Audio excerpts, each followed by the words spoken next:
খকুৱা ৰাক্ষস চালা খাবা নাপোৱা এই অদ্ভুত কাৰবাৰ বিলাকৰ কাৰণেতো তাক মোৰ ভাল লাগে আৰু আপোনালোকৰো চাগে সেইকাৰণেই ভাল লাগে তো বোলক ৰাতিপুৱাই পুৱাই এক ঠোক কল কাটি লওঁ ধৰবি তই ৰেডি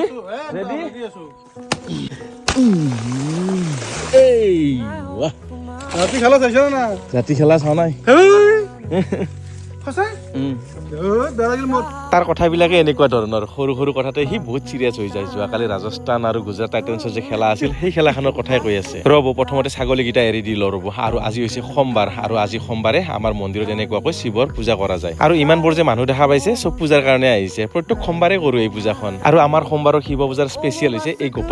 গোপাল ভোগখিনি যে কি সোৱাদ আৰু বুটমুখ থাকেই বাৰু কিন্তু এইটো অকণমান বেলেগ সুকীয়া আৰু কেতিয়াবা আপোনালোকক ফুৰিব আহিবচোন আমাৰ ঘৰলৈ আহিলে সোমবাৰ লৈ আহিব আপোনালোকেও খাব পাৰিব এই গোপাল ভোগ আৰু এই পিনে মাইনা কাগজ লৈ আহিলে মানে এতিয়া প্ৰসাদ খাব লাগে